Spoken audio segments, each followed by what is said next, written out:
I'm Shivani Gupta, and welcome to the Ask Shivani podcast. I believe that one of the best presents that you can give yourself is time to be able to sit down and ask yourself some questions. I believe that the quality of the questions that you ask yourself will determine the quality of your life. Hello, everyone, and welcome to the Ask Shivani podcast. I'm so excited about having Virginia today. Let me tell you a little bit about her. And let me just be upfront and tell you that Virginia runs an amazing yoga studio, which I have been attending for the last few months and absolutely loving it. But she has quite an exciting background. She's got an MBA from Yale in the US. She used to be an investment banker in New York and who ran marathons for fun. Just that idea of the fact that she was running marathons for fun, but we'll have to find more about. And then enter yoga, which merely started off just to stretch her hamstrings. That was almost 20 years ago. And her yoga practice has opened and opened, and the fact that she now has her own studio as well. She has got a lot of accolades around yoga. She has got the Yoga Alliance's highest designation. She is an international yoga educator. She has worked with some of the greats and extraordinary teachers, including Annie Carpenter and Noah Mays, Jill Miller, the list goes on. And one of the things that she speaks about a lot now in her classes as well as her life is how to practice alignment. How to have alignment. She is also a tune-up yoga certified teacher.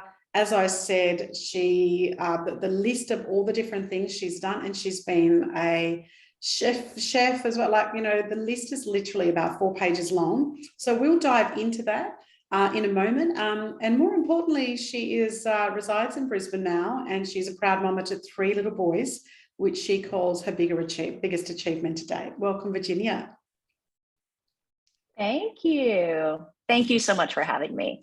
This is such a big honored. CV. I noticed that when I was looking you up, Virginia, your CV I think you said to me once that it's like you've lived 3 or 4 lives in one already. And so when we look at all the different things that you've done, all the things that you've done around in your life, tell us a bit about the major turns that you've had, whether it's business or whether it's personal. What have the big moments, ups and downs, have been to get you to where you have today? Tell us a bit about that.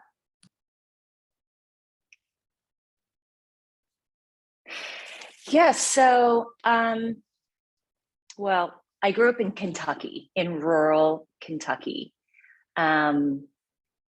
which in and of itself is a completely different experience. My parents immigrated from the Philippines in 1970, armed with an education. They're doctors, so they came to the US to train in medicine, which is a common story for immigrants from the Philippines at that time, because they were trained in English and there was a dearth of doctors at that time in the US. So grew up in rural Kentucky as a little brown girl with, obviously you and I talked about this, I think the first time that we met. And it's socially interesting, and also just kind of being from a country town. And education was first and foremost my parents' main, not concern, but dream for us as immigrants to have that education, because my parents would always say it's something that no one can ever take away from you. So I was just a studious kid, a public school kid. And there was always something more for me. It was kind of, I don't know. I needed something more to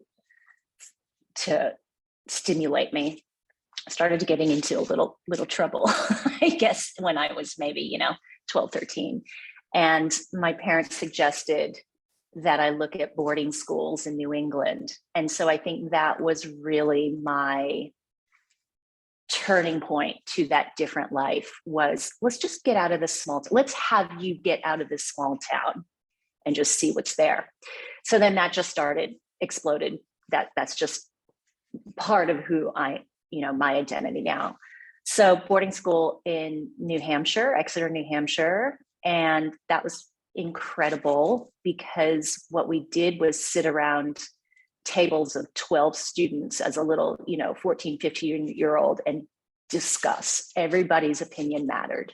And that's where the critical thinking skills really came into play. And what I realized is that, every child, regardless of how old you are, can have an opinion, and it matters, and people will listen. Hopefully people will listen. And as a student and as a human, you have to listen to other people also. So then from there, went to Georgetown. I had studied abroad 3 times in high school, in Mexico and in Spain. And that really fueled my desire to learn about different cultures. But what I really loved was people, that you learn about people and humans. It's not just the language, it's the foray into their food, into their culture, into their lives. So I ended up going to Georgetown and studying language and linguistics. So obviously focused on Spanish, but had a concentration in international business. And that I loved. I loved the finance and the economics, and those were sort of my 2 main streams in university. And really funny because my parents, I don't know if I mentioned this, my parents are physicians. My brother and my sister are also physicians. And so they're like, well, why don't you just take that biology class? And I'm like, okay. And there's always like that, why don't you just test it out? And, as coming from a family of doctors, I literally had anatomy books around me. I grew up around anatomy books all the time. And I was in my parents' office all the time and, looking at organs sitting on the table. And, it's just so funny. Autopsies, they were pathologists. And so I was like, okay, fine, I'll take that biology class. And I remember freshman year of uni and I think I got like a C- or something, just like, so like, I will never make it into medical school. Okay. I just got a C- in biology. It's just not going to happen. So, so that was, to me, that was sort of off the cards. I was that 3rd child, the youngest child, and just didn't want to go that route. Had I loved it, I probably would have done better. If I wanted it, I probably could have, but it was just one of those, it wasn't right going into that medical direction. So after Georgetown, languages and linguistics, and concentration in business, I got a job in New York for Barclays Capital, the investment banking arm of Barclays at the time. That was fun. That was great because that was the first foray into having clients. As a junior banker, you would have to go and, kind of fluff up your clients and, see what business deal was next. And that was in the year 1998, 99, after I graduated from uni. And interestingly, if you remember, anybody who follows, corporate America would probably know Enron. They were our team's main client. So, there's books written about that whole fiasco, movies made about that particular client. And, I met them as a little 22-year-old junior investment banker for Barclays. And, to look back at it, I'm like, oh, that was actually quite a storybook kind of experience for a little 22 to 25-year-old. And after Barclays, I went and got an MBA because, that's what people in investment banking do, right? They go and that's what my parents expected to do. That's what I expected to do. You just get that kind of higher education to allow yourself to go further in that field. Very kind of that traditional, that doctor mentality. You study biology and then you study more, get that degree, and then you're off to that job. So it's that very traditional path. And so got my MBA at Yale, fortunate enough to be accepted into that incredible school. And what I loved so much about that school is that there were people from not finance, not just finance there. There were just a smattering of us who had worked at banks. That was not what I expected. It was people who were engineers, who came from nonprofits, who came from government all over. And that's what drew me so much from the school, because, you know, it was people who were not like me at all, who did not have my background at all. And you learn from that group activity. You know, it's the people around you who you learn from in business school, as you would know. So then, of course, I graduate with this MBA. What to do, that traditional kind of path, let's just go back and work in investment banking again, you know? So that was 2003 at the time, and went to something a little different, worked on a trading floor, still with the investment banking arm of what at the time was Bank of America, before it had merged with other banks. And so that was fun too, because it was that was more my personality, more sort of social, creating relationships and selling structured bonds to my hedge fund clients and insurance company clients. So really brainy kind of product. So they were CDOs and ABS, collateralized debt obligations, and asset-backed securities. So the finance people would know that's kind of what probably spurred on the GFC. Those types of engineered products, and I was selling those. Again, here's my second sort of career in finance, being part of history, this Wall Street history, first Enron, and now this, like, oh my God, these products that pretty much blew up the world financially. So it's like, once my clients started to show up on the cover of the Wall Street Journal, it's like, oh God, okay, maybe this isn't the right place to be. So, you know, that was interesting, post MBA and working as an associate, and then getting promoted to vice president, all before the age of 28, something like that. So fun, really fun, lucrative, but also I knew was not sustainable if, you know, I wanted to have a family, or, you know, when would I ever see my family if I had kids? Where would we live? In the 1-bedroom apartment in New York? Like, it just was not what I ever pictured for the rest of my life. Meanwhile, I had met my now husband at Yale. He was my classmate. So we were both in banking at the time, and he's Australian, which is how I'm here. Grew up in Queensland. So he also came from a family of doctors. So we kind of understood that, okay, we're kind of different from our families, and, you know, we are not your traditional, let's just go into these fields type of people. We both have that creative kind of and rebellious streak about us. So I think that's kind of what drew us together. So let's see, where was I? So before I left Wall Street, I had gone through, this is around 2006, 2007. I had gone through something happening, just a shift. I don't even know how it came about or where it came from, but I'd started a more serious yoga practice. I would bring my mat onto the trading floor, and, like, as soon as I, you know, hung up with my last client, I'd run to a yoga class or something, or I'd go to a yoga class during lunch. And that's just like, you know, it was like, no one call me during my, you know, once I leave work, no one call me because I'm going to be at yoga. And then I started to train I started to run and train for marathons. I really love that long distance running and kind of that endorphin hit. And I mean, I guess in a way, retrospectively, it was a way to sort of burn off some of the tension from work, because there's a lot of tension at work in that field in finance. So I was doing those two things physically and kind of cleaning up my diet a little bit, because I realized that how I ate affected the yoga, affected my running, my performance. And so all of that just in a time span of a year.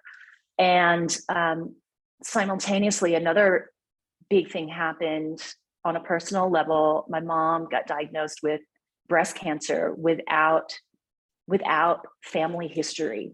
It was so unexpected, and it rocked us. It rocked our family. It rocked, oh my God, my dad. And it's just, how is that?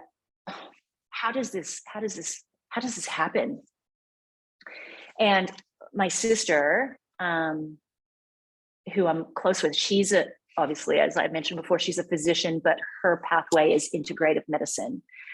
And her mentor is Dr. Andrew Weil, who is a pioneer in the US in integrative medicine. So what integrative medicine is, it's, okay, let's get to the root cause of disease or of sickness. And that was, and my sister and I would talk, and it's like, God, where is it? Where is this coming from? Where is mom's sickness coming from? What is it in her life?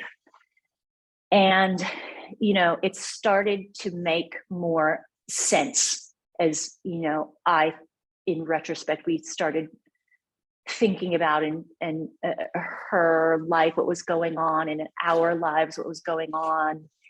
And that was it. That was the 2006, 2007. 2006 was also the year that I got married and ran my first marathon. And it's literally like this explosion in my life. The year I turned 30, like everything just happened that year. So then I started on the weekends, was taking a course, is integrative nutrition. The IIN, you may have heard of it, the Institute for Integrative Nutrition. So literally on the weekends, while I was working my Wall Street job, I would study integrative nutrition. Integrative nutrition isn't just about food; it's about what else is happening in your life, your spirituality, the love, your work, your everything else, because food is not the only thing. And so, I mean, it was this year of learning who I was, who I wanted to be, what I didn't want, and what I needed to stay healthy and alive, So the good news is that, they caught my mom's cancer very early, and, she's still with us, obviously, today. Very lucky, but it could have been another story.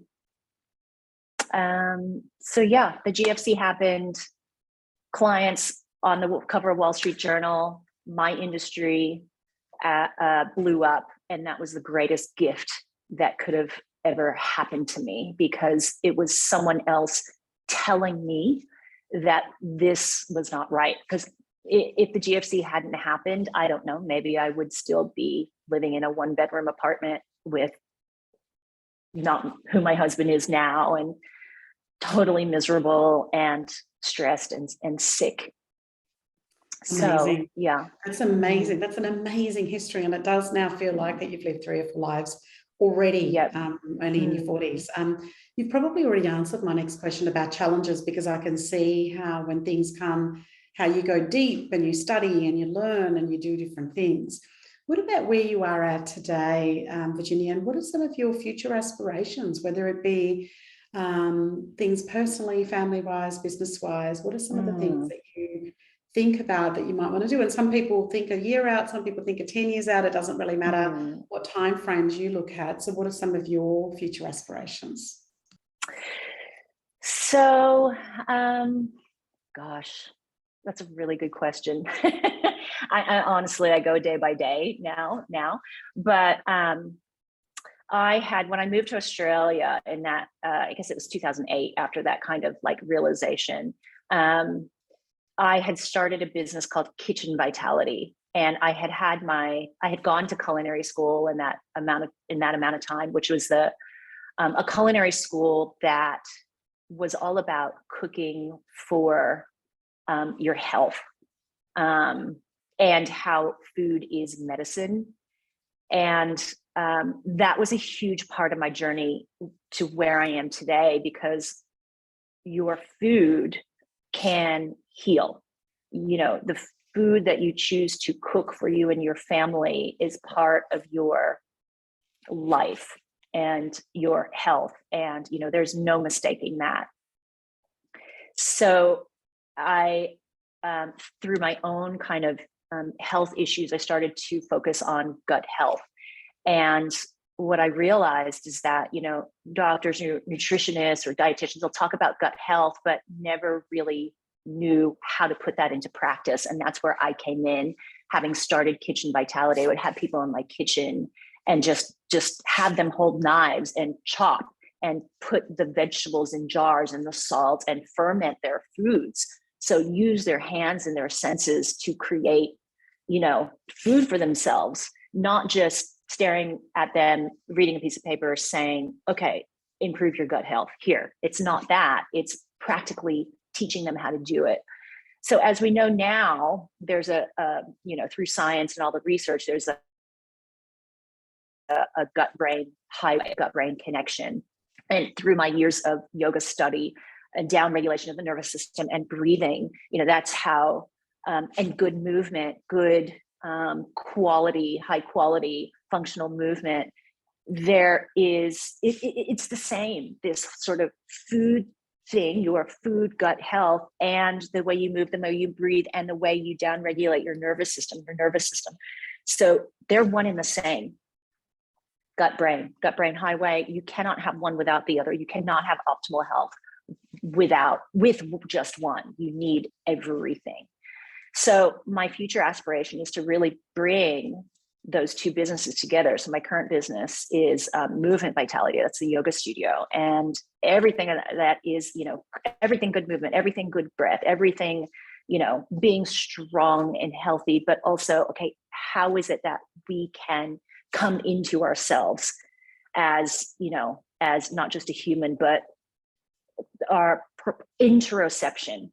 How do we feel inside? Can we feel it? Do we feel it? Do we want to feel it? All of that, because that is, that's our gut. Your gut feel. What did your gut feel? So that's, I didn't realize that this is the time that I started Kitchen Vitality, my cooking business, that, there's something so much more than just food.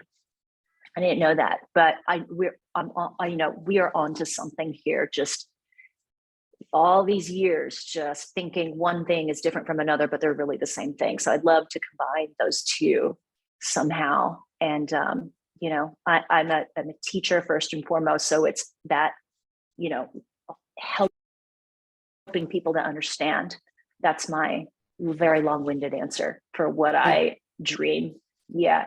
Yeah, amazing. And I love the fact that the commonality is the vitality piece, right? Whether it's kitchen vitality, whether it's yoga, movement vitality, it's this whole sense of that vitality and that integrative medicine that you spoke about too.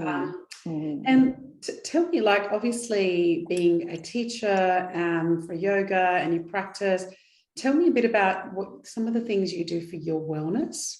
And maybe also some of the things that you might do for your mental wellness, but also your physical wellness. So tell us about some of the rituals you have. Some people have rituals daily, some do them every month, so what are some people go to retreats once a year? So what are some of the things that you do for your own wellness? Yeah, so I've always been really physical. I'm an avid CrossFitter. And when I tell people that, they're like, wait, you own a yoga studio. How do you, CrossFit's this, hardcore, blah, blah, blah. But I've been so lucky to have really good coaches, and I've been doing CrossFit for 7 years. And the coaches I've had are really good movement experts. And so I've learned a lot from them in my own body, but also how to teach a lot of this in my yoga classes. So I love to move. Moving is my thing. It fuels me. So I do CrossFit 3 to 4 days a week. And I've noticed that as I age, I have to recover. I have to really focus on recovery. So recovery would be rolling on the yoga tune-up balls, as you know, or, stretching, breathing, and taking those days off when I really need it. So if I didn't have a good night of sleep, I'll look at my little Whoop device that tells me, am I recovered? Am I not recovered? But I can kind of feel it in my body. If I'm not recovered, I'm not going to train.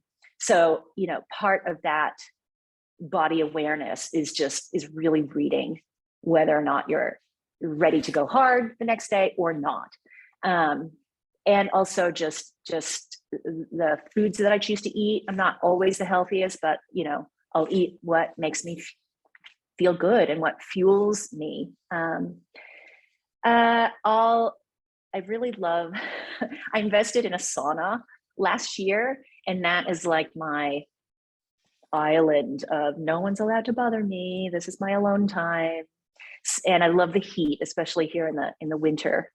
So I'll kind of sit in the sauna for about 20 to 30 minutes every other day and just kind of meditate and breathe, sweat.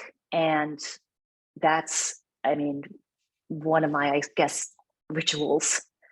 So yeah, CrossFit, sauna, recovery, breath work. Amazing. So you really live that philosophy and just all the movement and vitality that you speak about, and hence your brand. Yeah. I think it's also great because sometimes I do come across teachers, yoga teachers or other, they're like, this is my path and I don't do anything else. I think what's really fantastic about what you shared there, Virginia, was that it might seem the opposite of yoga, but having that also creates this balance of what you need and how to move through and release stress, etc. as well. That's amazing. And one question around leadership philosophy. So and it might just be philosophies, doesn't necessarily have to be leadership, but are there philosophies that you live by that are really important to you in terms of who you are and how you live and what you do? Yeah. I thought a lot about this question. And, as a business owner and as a human, you're only as good as the people around you. I don't know. I don't see myself as a leader. I see myself as like this coordinator who brings together these incredible people. Their skill set, of finding these people with like very high quality skill sets and letting them do what they do best. That's what I do. That's the business. The instructors that I have, the 11 of them, oh my God, I always say, teach what you want to teach what drives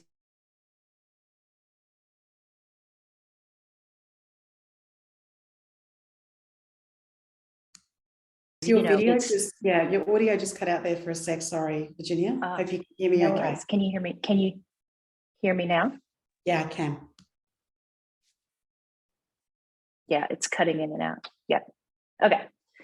Should I start again? Yeah. No, we got the bag that you just tell your teachers to teach whatever it is that they really want to teach. Yeah. And then also just having a partner who supports you. Yeah. I wouldn't have been able to do any of this, build a business or any of this without Dave, my husband, who's just been on the sidelines cheering me on and just so incredibly supportive. That's amazing. And so, Virginia, if people want to follow you in terms of the work you do, in terms of the things you put out into the world, where are the best places for people to come and find you? Our website, so movementvitality.com. That's the website to the studio. I'm on the socials also. So Movement Vitality on Instagram, on Facebook. I'm not on Twitter. I don't know how to use Twitter. I'm not on any of like the cool ones. And yeah, Virginia at movementvitality.com. And that's my thing. That's where I am. That's amazing, Virginia. Thank you for being on today. That's such a great conversation. Oh, thanks, Shivani. I'm so honored that you asked me. Thank you.